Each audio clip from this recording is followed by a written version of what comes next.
Muy buenos días. Hoy es domingo 3 de mayo del 2020. Tenemos un muy especial invitado para el día de hoy en nuestras charlas de El Mundo Cambió, comunidad de expertos en gerencia de seguridad EGRIS, con el patrocinio de Seguridad Selecta y Colatca, Comunidad Latinoamericana de Consultores y Asesores en Seguridad. Tenemos el gusto de presentar al doctor Jorge Marín, quien es médico neuroradiólogo natural de Medellín, con una historia de emprendimiento increíble, con una gran experiencia, un recorrido por Europa, actualmente radicado en Bogotá. Y hoy vamos a escuchar este gran aporte que nos trae el doctor Jorge Marín. Bienvenido a nuestras charlas del Mundo Cambió, comunidad EGRIS, doctor. Buenos días, pues muchas gracias a ustedes por la invitación. Es muy importante y el título del emprendimiento y de la compañía El Mundo Cambió es la realidad, y para mí es un placer desde mi historia de vida poder colaborar y si en algún momento ser ejemplo para personas que tienen y conservan optimismo, y para aquellos que no tienen optimismo, pues que lo tomen, y que definitivamente no es una palabra de cajón de que en las dificultades es donde se dan los grandes cambios y los cambios positivos que generalmente comienzan desde el propio ser. Gracias, doctor. Hoy nos acompaña el capitán de la Reserva Activa del Ejército, Hansen Gómez, quien va a iniciar esta charla tomándonos un cafecito en esta mañana fría bogotana. Hansen, sigue. Buenos días, Luis Eduardo. Buenos días, doctor. ¿Cómo está? Pues para nosotros es un gusto en la comunidad de Negris, en El Mundo Cambió, que nos acompañe, y sobre todo esa transformación, lo que hemos venido hablando. Pero bueno, para los que nos acompañan y las personas que nos están pendientes de todas las actividades que nosotros hacemos, ¿quién es Jorge Martín? Bueno, Jorge Marín soy ante todo médico y un amante de la tecnología que nace en una familia de clase media en Medellín, un padre mecánico industrial, una mamá típica ama de casa, pero con una familia muy estructurada en dos cosas que yo siempre recalco: es el amor y el afecto de la mamá, y un padre con mucha capacidad de trabajo y con muchas enseñanzas de vida para nosotros que somos tres hermanos, desde pequeños con grandes ejemplos de vida, más que de palabras, eran cosas muy concretas, siempre inculcándonos el trabajo. Y yo recuerdo una palabra de mi padre, teníamos 8 años, quizá tenía 8 años, y me dijo: mi hijo, no monte su vida para pensar en una pensión. Y yo no sabía que era una pensión. Entonces me dijo: jamás monte su vida en la pensión. Cuando usted sea mayor, que no tenga que depender de eso. Y yo ahora entiendo a mi padre. O sea, y me puse la meta de que cuando tuviera los 40 años, pues iba a ser autónomo y no iba a depender de un salario. Y bueno, gracias a sus enseñanzas, a mucho trabajo y a Dios, en este momento no dependo de un salario ni de una pensión. Entonces, como les digo, mi familia está conformada por dos hermanos muy exitosos, gracias, como les digo, a esa filosofía. Uno piensa que la filosofía es una cosa por allá montada en libros que son aburridos, ¿no? Pero realmente la filosofía hay que aplicarla, y hay que tener una estructura, unos valores y una filosofía de vida que son como la guía de cuando uno se presentan estos problemas, cómo tengo que afrontar eso, y uno ya sabe cómo hacerlo porque tiene esos principios y esos valores que realmente nacen en el hogar. Con esa Entonces, gran salgo de un trayectoria. hogar muy estructurado, con dos hermanos. Mi hermano mayor vive en Australia, es un empresario muy exitoso allí, y mi hermana vive en Valencia, es una doctora en nanotecnología y también tiene emprendimientos muy interesantes, sobre todo en la educación. Eh, yo soy médico de la Universidad Pontificia Bolivariana, regreso, me vengo a Bogotá a hacer medicina interna y radiología y luego viajo a España a formarme como neuroradiólogo, donde trabajé por 11 años en la medicina pública y privada y sobre todo muy enfocado en el campo de la investigación médica, de las imágenes y del postproceso avanzado, o sea que mucho contacto entre el paciente y la tecnología. Y eso es como... Pues doctor, con esas bases tan grandes, tan bonitas que usted nos cuenta, con esa trayectoria y todas esas virtudes que usted nos deja sorprendidos, pero es interesante también que a nosotros nos cuentan que desde pequeño una de sus virtudes fueron los negocios, ¿no? Entonces, cuéntenos cómo fue esa niñez y esa adolescencia. Sí, fue muy... Voy a contar una historia que yo creo que mi padre, pues, en su momento no la pensó, o no sé si la pensaría mucho, pero mi hermano tenía 9 años, yo tenía 8 años, y queríamos una bicicleta.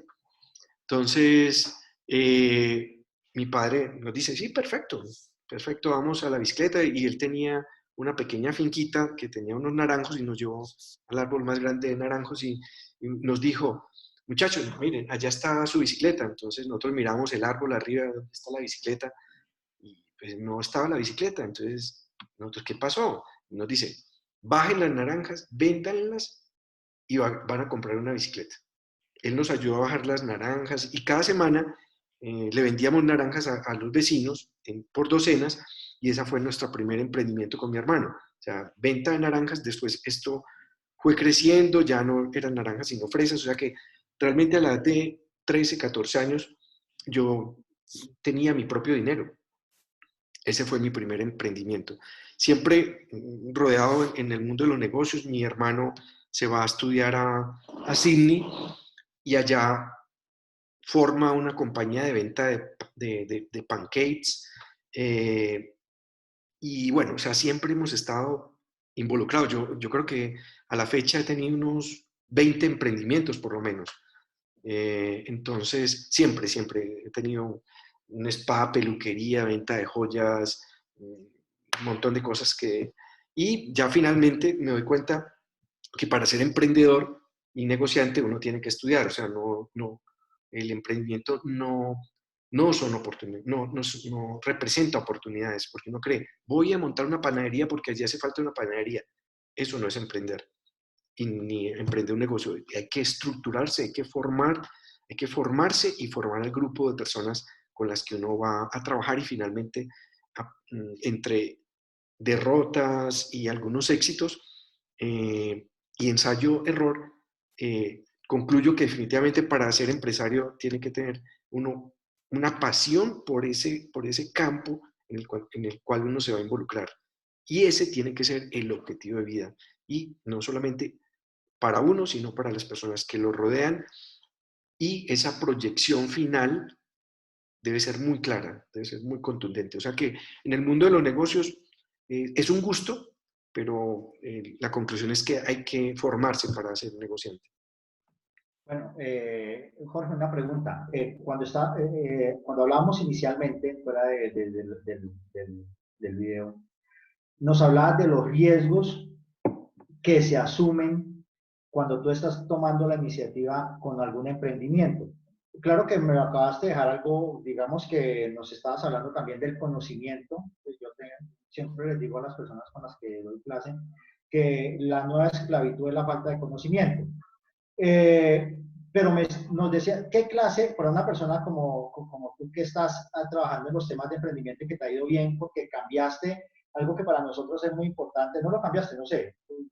¿Cómo haces ese cambio de la medicina, que es una rama, digamos que muy respetable, muy decidida, muy dedicada, y pasas al emprendimiento en la tecnología? ¿Cómo tomas esa decisión? ¿Cómo haces para decir, oiga, ya no quiero esto, o de pronto voy a bajar un poco la intensidad a la actividad médica y paso al emprendimiento? ¿Cómo Perfecto. tomas esa decisión? Esa decisión se toma creo que en una noche, y se llama, en una noche tú decides y tú sientes que tu vida cambia. Y esa noche se llama el momento en que tú quieres salir del área de confort. O sea, para uno como médico o como profesional, a veces es muy fácil recibir un salario y cuando se retrasa un poco el salario, lo más fácil es decir, oiga, no me pagaron, esta gente, ¿qué le pasa? O sea, quejarse es muy fácil. Y vivir en el área, en una zona de confort es muy fácil. Porque tú simplemente, sobre todo cuando ya eres un jefe, recibes tu salario, tienes unos horarios súper estrictos, o sea, de 7 de la mañana a 5 de la tarde o lo que sea, y tú sabes que después de las 5 de la tarde te olvidas del trabajo. ¿Sí?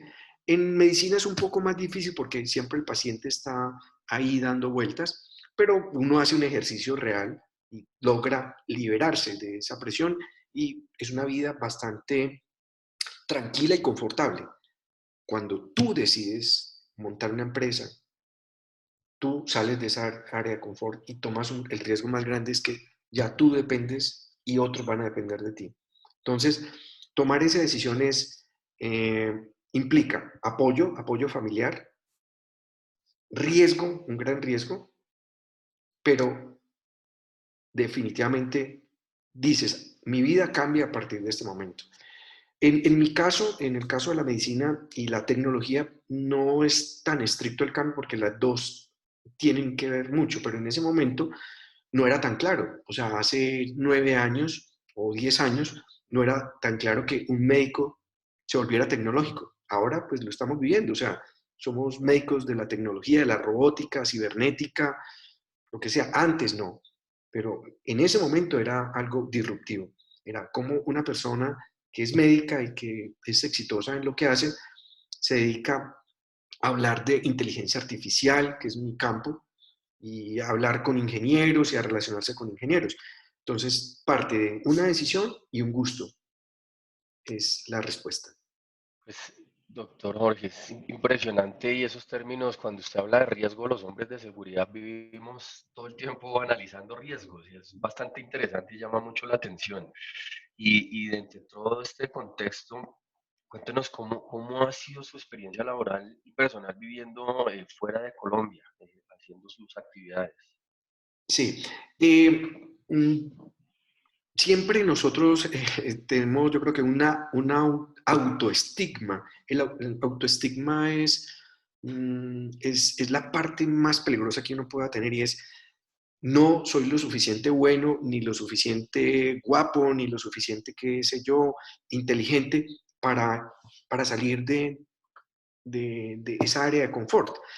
Y eso es salir también del país. O sea, cuando tú sales del país, muchos compatriotas que yo conocí en Barcelona siempre decían, no, yo voy a coger este cargo, voy a ganarme estos euros y no más. Pero nunca con la imagen o con la intención de que yo voy a ser un jefe, voy a ser el jefe de ellos.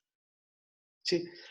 Cuando llego a Barcelona, me encuentro en un punto muy alto de mi carrera, digámoslo así, y busco la mejor empresa en Barcelona, que se llama en este momento Cetil Group Medic. Me entrevisto con el dueño y le digo, yo quiero ser jefe de neuroradiología acá. Y él, un catalán de estos muy aseñorados, me dice, bueno, ¿y por qué piensas que puede ser el jefe de esta empresa de neuroradiología? Yo le dije, porque ustedes tienen muchos errores en este momento y yo les tengo las soluciones.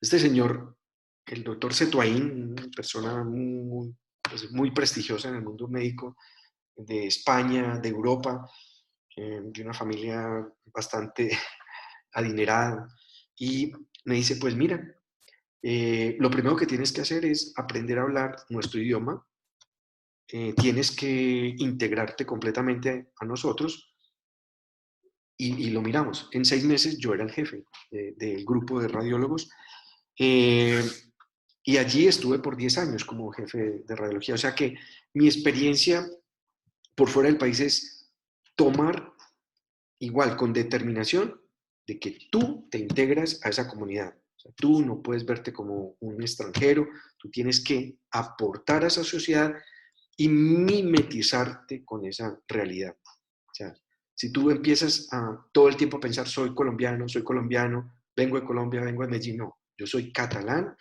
pertenezco a una A cultura. donde fueres, haz lo que vieres. Okay. Y eso lo realicé yo, me nacionalicé orgullosamente español, o sea, soy orgullosamente español, como soy orgullosamente colombiano, pero siento que parte de mi vida está allá y me siento y me duele tanto Cataluña y España como me duele Colombia. Bueno, Jorge, una pregunta interesante. Listo. Entonces, terminamos el proceso de cambio y se realiza el emprendimiento. Se crea IMEX HS. ¿Qué Sí, es IMEX HS? ¿Qué hace? ¿Cuál es su función? sí, IMEX nace de una necesidad. O sea, yo estaba allí en Barcelona y yo notaba que la tecnología que nos llegaba era, pues, obviamente de alto nivel, pero era impuesta. Aún en Europa, la tecnología era impuesta por las grandes compañías de tecnología, pero no era lo que yo necesitaba. Entonces, yo hablaba con los ingenieros, les decía, yo necesito esta solución. Me dicen, no, tienes que esperar a que en Bélgica nos digan que sí y en 1 o 2 años, pues tendremos la respuesta. Entonces yo tenía un grupo muy bueno de ingenieros allí en CETIR y hablaba con ellos y yo les decía, ¿por qué no desarrollamos nosotros estas herramientas? La primera respuesta siempre era, no, pero ¿cómo?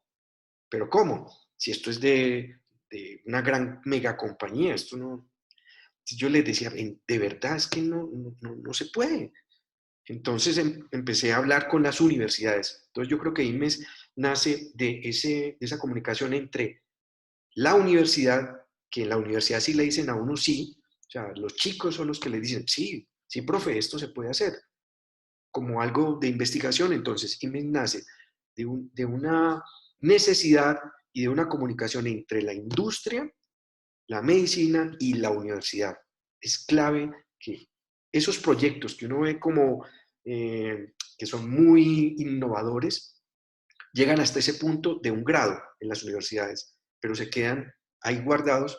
Entonces, eh, voy a hablar es malo, pero hablar en primera persona. Yo fui a la universidad, busqué esos proyectos, les di un enfoque de empresa, de, con un capital ángel y pudo nacer un emprendimiento que herramientas muy ajustadas a la necesidad del médico, con un costo mucho más bajo y con una capacidad de comercialización alta. Eso es IMEX HS. Son soluciones informáticas para medicina hechas a la medida nuestra y por nosotros mismos. Como se ve, ese crecimiento y ese emprendimiento ha sido un éxito total. ¿Cómo llegaron a ser cotizantes en la bolsa australiana? Cuéntenos eso. Sí, bueno, aquí hay cosas que cuando uno tiene un emprendimiento de un tamaño ya, digamos, mediano, que llega a 50 trabajadores o un poco más, pues hay un problema y ahí es el dinero. O sea, si tú quieres crecer más, vas a necesitar dinero. Y nosotros tocamos la puerta de los bancos aquí en Colombia y como es normal, no hay dinero. O sea, lo primero que te dicen es que tienes que tener 5 años de experiencia y tienes que tener... Entonces, eh, son cosas de Dios, pienso yo.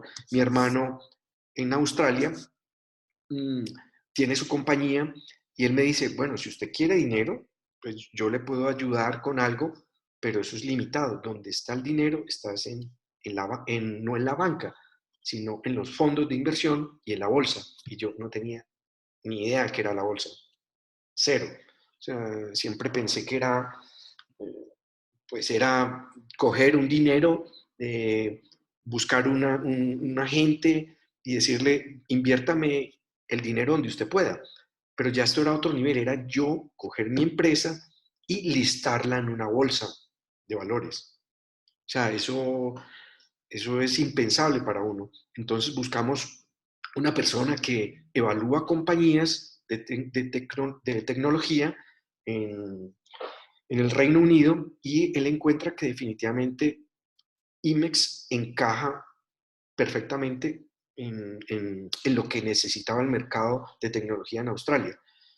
Es bastante complejo porque es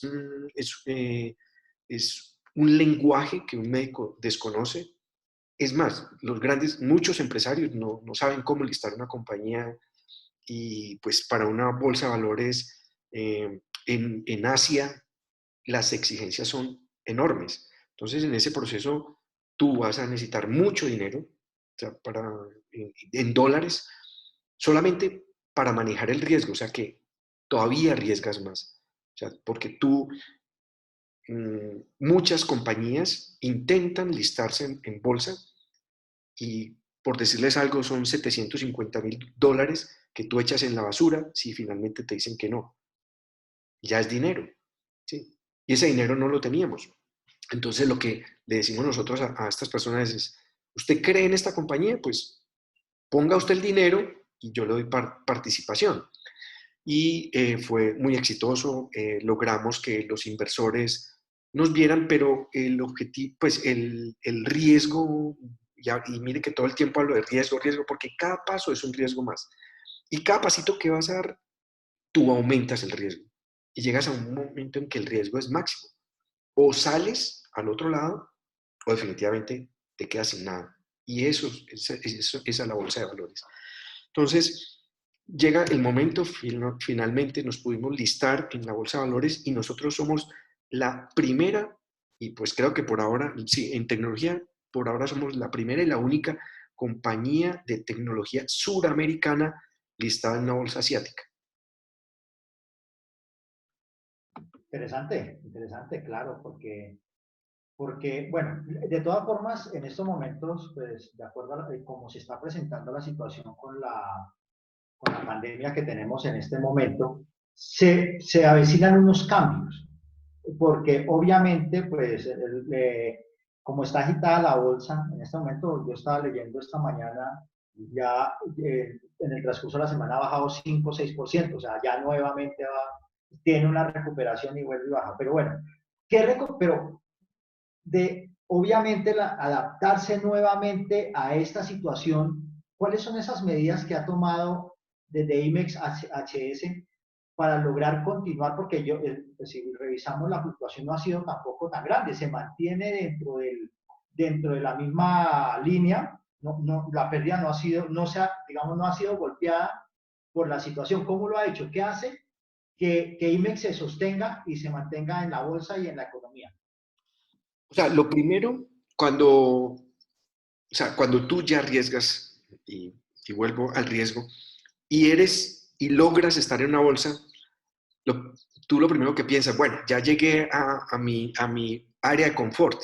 Pues no, ahí es donde, y la pregunta es excelente porque es donde tú empiezas ya a arriesgar. O sea, tu empresa tiene que ser, es una empresa pública donde tus números, toda tu realidad es pública. O sea, tú ingresas, y el hecho de estar en una bolsa quiere decir que todo lo que tú digas es verdad, siempre es verdad. Entonces, tú no puedes mentir. Y las cosas malas que te pasan las tienes que poner ahí. Y si tú das un mensaje malo y eres una compañía que, aunque siendo australiana, opera en Colombia, te va muy mal. Entonces, rehacerse.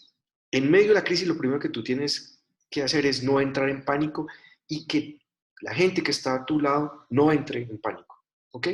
Entonces, tienes que buscar estrategias. Y claro, o sea, nosotros estamos en el mundo digital, somos favorecidos. O sea, para IMEX es en medio de todo un favor estar haciendo esto, comunicación digital. Entonces, tú tienes que rehacer y sacar productos que la gente los pueda utilizar desde casa, facilitarle el mundo de la tecnología al médico que no puede salir. Entonces, nosotros vimos que era una gran oportunidad de poner el mundo de las imágenes desde cualquier dispositivo con alta calidad. Nosotros ya veníamos trabajando en eso, y quisimos, pues en época de crisis, trabajar más.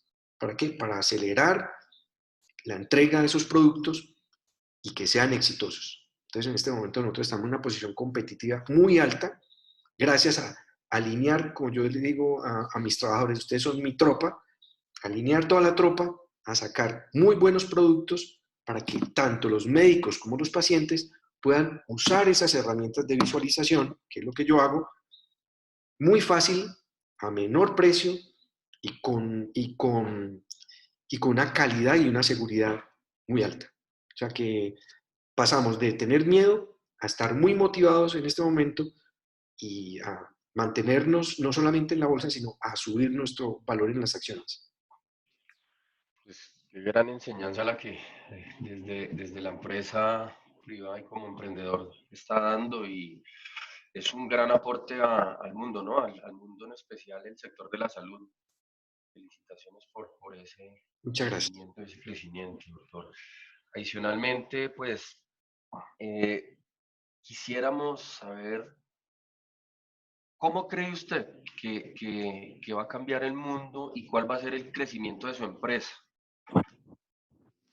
Eh, el mundo definitivamente cambió. O sea, yo creo, yo soy como médico, a mí me encanta la investigación, me encanta leer y me encanta, sobre todo, tener comunicación con gente que sepa más que yo. O sea, yo no me las sé todas, entonces para mí, yo siempre pregunto. O sea, siempre le pregunto porque siempre hay gente que sabe más que uno, siempre, siempre. Entonces, le pregunto a los infectólogos, tengo grandes amigos infectólogos, familiares, y definitivamente estamos ante un enemigo invisible que no conocemos todavía. O sea, hace 2 horas estaba hablando con mi socio y llegamos a la conclusión que estamos perdidos en el mundo de los coronavirus. O sea, es un virus RNA que todavía no sabemos si tiene un componente priónico o no, tiene, como ustedes saben, una alta tasa de infección, la respuesta inmunológica es muy, muy particular. O sea que es la primera vez que el mundo se ve enfrentado a un enemigo completamente desconocido y con unos intereses políticos, económicos en la mitad que hacen que no sepamos cuál es la verdad de todo esto. Lo que sí tengo claro es que por ahora yo tengo que estar aquí encerrado en mi casa como ustedes y no sabemos cuánto va a durar. Esto es una realidad bastante complicada, o sea que nosotros, nuestros hijos, tendremos que aprender a vivir con esto y sacar las cosas buenas de esto. ¿Sí? Entonces, yo como empresario tengo que tener muy claro, yo ya tengo que buscar una forma nueva de vender, tengo que prepararme para que esos productos sean fáciles, estén al alcance de todos y yo tengo claro que mis trabajadores no les quiero reducir ni el salario ni las horas de trabajo, quiero que sean felices en medio de lo que podemos ser felices. ¿Sí? Porque es ese conglomerado que es la felicidad y la, y la realización se nos ve limitado en un espacio físico. Entonces tenemos que en ese espacio físico realizar todas esas cosas que antes eran libres en el poder caminar, desplazarse, tomar un avión, ir a pensar al mar. Eso ya no lo podemos hacer. ¿Okay? Entonces nuestra nueva realidad tiene que ser concreta, no de sueños. O sea, lo que tenemos por ahora es un espacio físico limitado, una familia, los que la tienen, en mi caso yo estoy aquí solo en mi apartamento, ¿sí? No desesperarse, ¿sí? Y eso hay que transmitírselo a la compañía, a la empresa. Entonces la pregunta es muy clara, ¿cómo hay que cambiar IMEX? Pues cambiando el pensamiento y contextualizando con realidad a las personas, no mintiéndose, ni uno ni mintiéndole a los otros. Esto es un cambio grave, no es un cambio sencillo, es un cambio grave y lo que ustedes hacen es parte de, de comunicarle a las personas y a través de nosotros, que tenemos una realidad, decir la verdad. Entonces, siempre la verdad por delante. Y Bueno, ante esa verdad y esa realidad, trabajar con estrategia. Jorge, una pregunta. La gran mayoría de personas que integran la comunidad somos gerentes de riesgo. Trabajamos y analizamos ese riesgo que se presenta. ¿Cuál fue ese momento donde usted dijo, estoy arriesgando casi todo o todo? Y que asumió ese riesgo y tomó la decisión y cómo salió, o sea, porque de todas formas, yo me imagino que llegó un punto donde tomaba, decían, oye, mira, esta decisión que voy a tomar, voy a echar a la basura o voy a salir adelante con todo lo que tengo. ¿Cuál fue ese momento, Jorge, para que nosotros intentamos como gerente de riesgo, oiga, hay unos riesgos que se deben tomar y de pronto algunos los toman en algunas dimensiones superiores o diferentes? ¿Nos podrías comentar cuál fue ese momento? Sí, claro. El riesgo, lo ideal es medirlo. O sea, entonces, yo voy a hablar como médico. O sea, yo cuando estoy haciendo un procedimiento, yo hago intervencionismo en cerebro. Entonces, nosotros siempre miramos el riesgo. ¿Cuánto riesgo? ¿Qué implica este acto que yo voy a hacer? Y el desenlace final. Y nosotros generalmente sobreestimamos el riesgo en medicina. O sea, es una cualidad de un buen médico, o sea, hacer las cosas bien, no perfectas.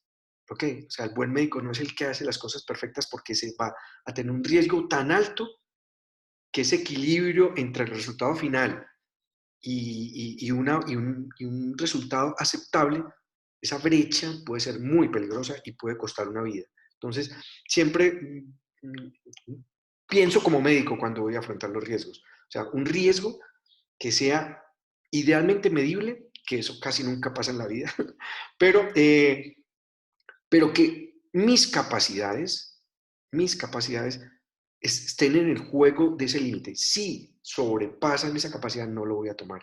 Y eso fue mi clave en Imex. O sea, Imex tenía un área de confort bastante, éramos ya líderes de mercado aquí en Colombia, pues quedémonos en Colombia y ya. Y con lo que la empresa no va a crecer mucho, pero voy a tener una empresa que va a rodar por años, va a llegar un momento en que llega otra y me saca del mercado. Pero si nosotros queremos dar ese paso de estar en las grandes ligas, como yo siempre lo digo, que es jugar en la bolsa, el punto más crítico es cuando los inversionistas te dicen, ¿vale o no vale la pena invertir? Es el punto crítico.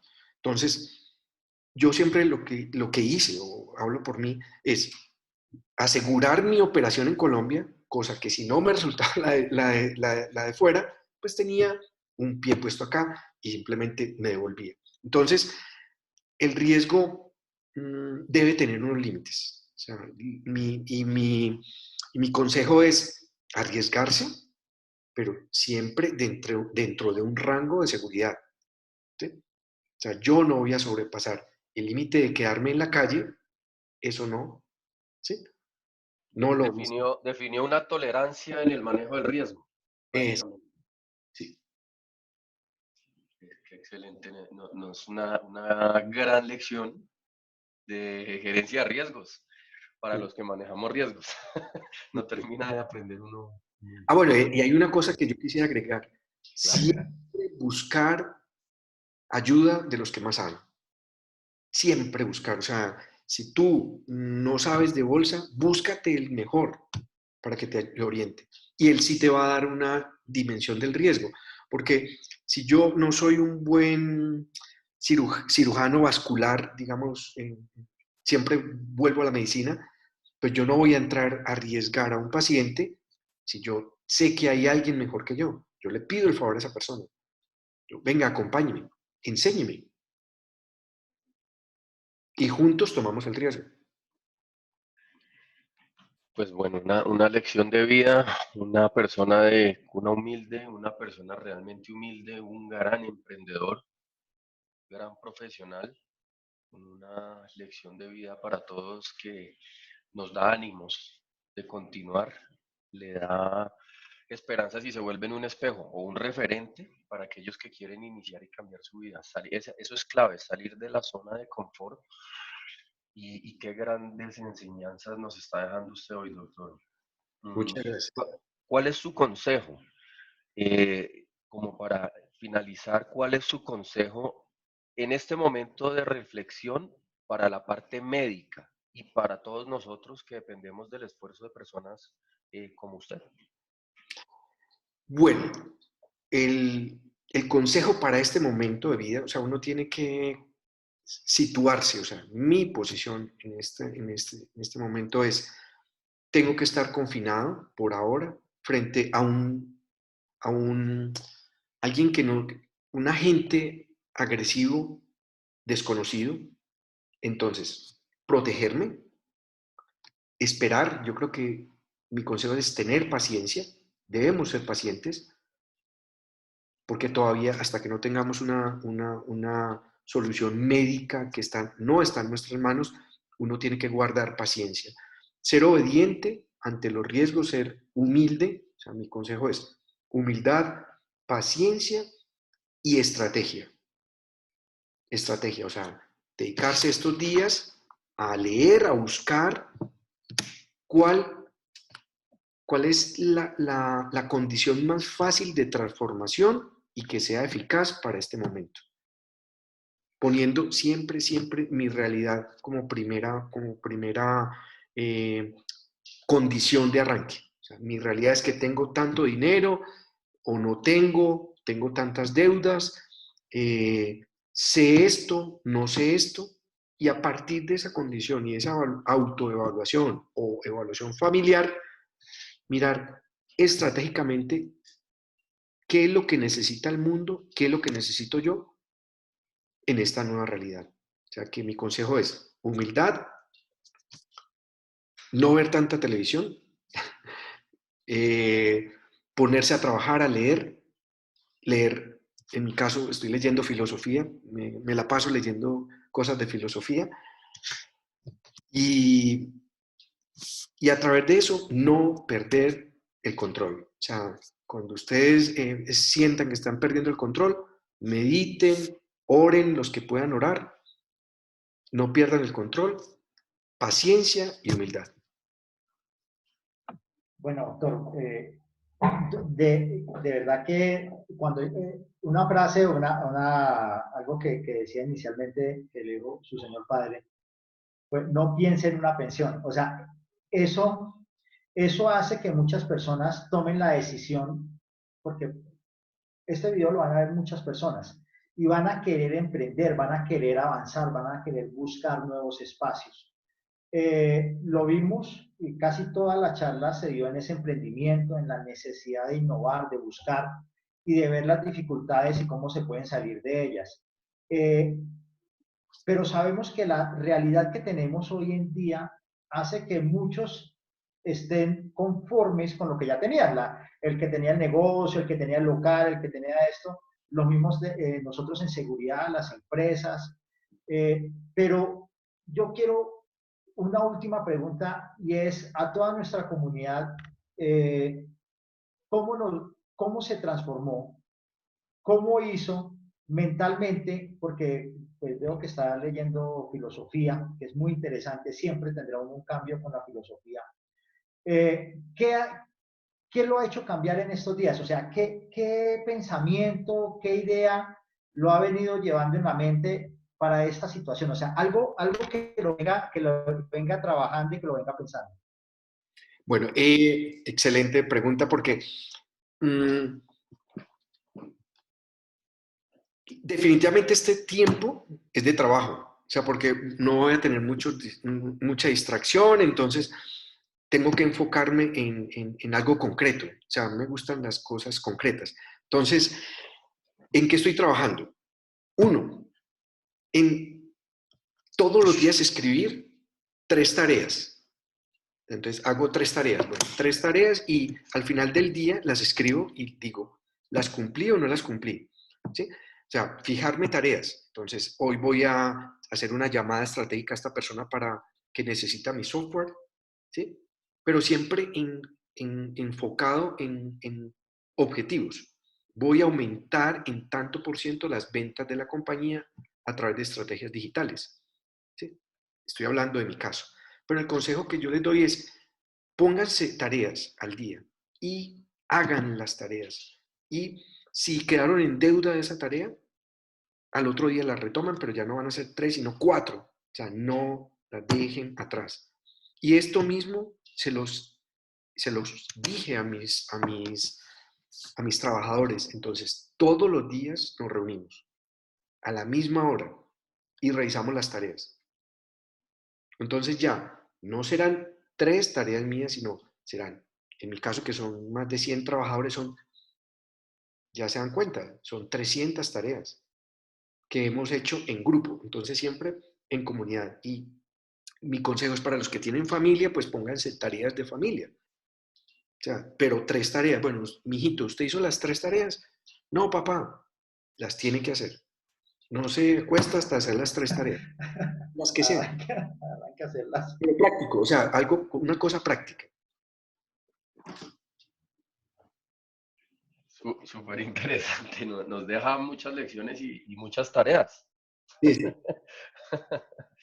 No Muchas tareas. Sí, nos sí. resta. Es una cosa muy sencilla y muy práctica. No se pongan más de 3 tareas, 3 y ya, 3. Qué buen consejo. Pues doctor, en nombre de Seminarios El Mundo Cambió, es Comunidad EGRIS, expertos en gerencia de riesgos y seguridad, queremos agradecerle por este tiempo y este espacio que nos ha dedicado, por las grandes enseñanzas. De verdad que una charla amena, un placer, un honor haberlo escuchado. Nos llevamos muchas cosas para poner en práctica y analizar. Muchas gracias, reitero, por su tiempo. Hansen, no sé si quieres decir algunas palabras cerrando ya el tema y doctor, muchas gracias. Muchas gracias a usted. No, Jorge, muchas gracias. De verdad que nosotros lo que buscamos con estas actividades es eso. Las personas que nos acompañan y que la sociedad entienda que estamos cambiando y que tenemos que utilizar nuevas herramientas, que tenemos que reinventarnos, que tenemos que hacer muchas actividades y que no es un espacio, digamos que mentalmente sí podríamos descansar algo o físicamente, pero con todo lo que nos ha dicho Jorge, estamos preparando un grupo de personas para que cambien la sociedad y para que seamos líderes nuevamente y que podamos hacer actividades diferentes. Muchas gracias y nuevamente algún día eso creo que volveremos a hablar y te volveremos a invitar para estas buenas actividades. Gracias, Jorge. Muchas gracias. Y a poner en práctica y sobre todo les aconsejo, no se angustien porque el mundo cambió. Es una nueva realidad. Meditación, oración, trabajo constante, sí, pero sobre todo conserven el optimismo. Vamos a salir de estas, hay que cuidar la salud, obviamente. Después podríamos hablar de cosas médicas, de cómo mantener la salud, el estado inmunológico, porque ante este virus, lo que uno puede tener 2 opciones. Yo siempre le digo a mis estudiantes es, nos escondemos, que es lo que estamos haciendo ahora. Sí. Pero va a llegar un momento en que nos vamos a tener que enfrentar a él. ¿Cómo nos vamos a enfrentar? Pues teniendo un buen sistema inmunológico. O sea, mi meta es que el día que yo me enfrente con el virus, él no me mate. Pero yo tengo que tener mente y cuerpo integrado para hacer frente a ese virus. Eso es otro tema de conversación, pero es eso. O sea, nosotros podemos escondernos ante una realidad o podemos enfrentar esa realidad, pero de una manera responsable siempre. Perfecto, Doc. Muchas gracias por ese último consejo. Sí, sí. Feliz resto de día. Gracias. Muchas gracias. Muchas gracias, de verdad. Gracias. Buen día.